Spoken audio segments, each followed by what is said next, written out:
دا بېباک رایې ګرانو کتونکو څنګه ستاسو ته پته ده چې دلته کې تېره ورځ وزیراعلی خیبر پښتونخوا جلسه کړې وه.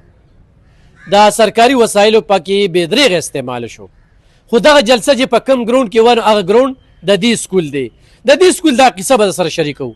په 2022 کې د دې سکول ټینډر وشو، 3 کروڑ 66 لاکھ روپۍ دې له بجټ پاس شو. 2 کاله تیر شو خو 1 روپۍ رانله او بلډینګ یې روان کړی. 2 کاله پس د منډو تړلو وروستو چې کوم دی نو دې له 50 لاکھ روپۍ هغه منظور شوې. چونکې چې 18 کاله د یو ټینډر وشي او هغې له بجټ رانغي نو هغه ټیکه چې کومه ده هغه بیا ټیکهدار لیټر ورکړي چې زه دا ټیکه نه کومه، د هغې لپاره بیا ټینډر کېږي.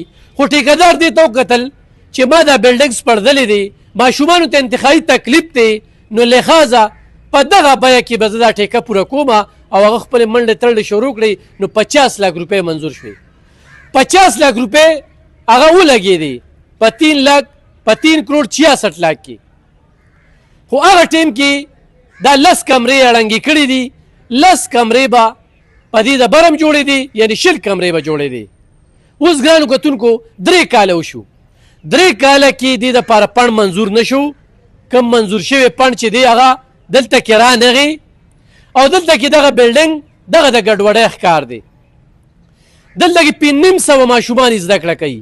کو چېرې دا بلډنګ وي نو دلته کې به 1400 نه زیات ماشومان زده کړه کوله.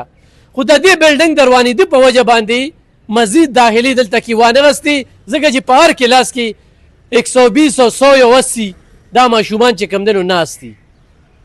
نو وزیراعلی چې دلته کې تقریر کوو نو یو یې منې یو د پارټۍ صدر هغه ته د خپل سکول پته نه وه، ډېر پی ټي آی والا په دې سکول کې سبق ویلي. د دې نه به چې کوم دی نو هغوی مخکې تلي، نو هغوی سره د خپل سکول غم هم نو چې دې وزیراعلی ته یې ویلې وي چې وزیراعلی صاحب نور خو اعلان نه کې، خو دې سکول له خو دا وکړه چې دا ټینډر کم پاس شوي دی او دا پیسې منظوري شوي دا خو له ورکړه چې دلته کې مزید داخلي وشي او مزید چې کوم دی نو تعلیم وشي.